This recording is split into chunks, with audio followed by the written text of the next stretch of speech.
Hey there, boys and girls. I'm Mia, and I'm going to be working number 8 on your inverse function worksheet. So the question starts with g of x equals the cube root of x. You're asked to find g inverse prime of 2.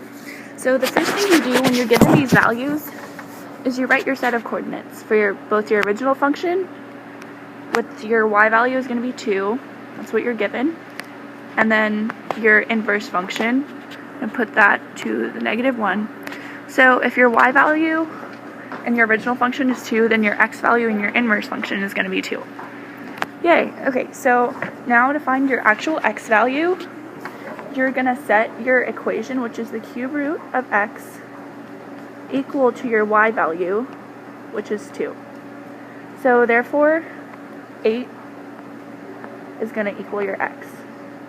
So you just figured out that 8, 2 and 2, 8 are your points. So now, using the inverse function formula, the inverse of g prime is going to equal 1 over g prime of 8, which is your x value. So the next step is you're going to take the derivative of your original function. So the cube root of x is also equal to x to the 1/3. So to take the derivative of this, you bring your exponent down. So it's 1/3 x, and you subtract 1 from the top. Oh, that's an x. So 1 minus 1/3 is -2/3. And so that is the derivative of your function. So now you can also write that as 1 over 3x to the 2/3. Because it's negative, you just take it below the bar line. So now you're going to plug in your x, which is 8.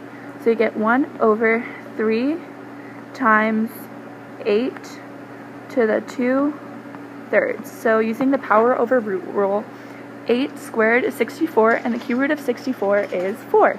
So this ends up being 1 over 3 times 4. Okay, I think we all learned that 3 times 4 is 12, so 1 over 12 is this answer. But now, Hamza just interrupted my video, shout out to him. Now, let's go back to this formula. So it's 1 over g prime of 8. G prime of 8 is 1/12. So therefore, it's going to be 1 over 1 over 12. That is g prime of 8. And you're going to flip it using your common fraction rules, and you get 12 is your answer.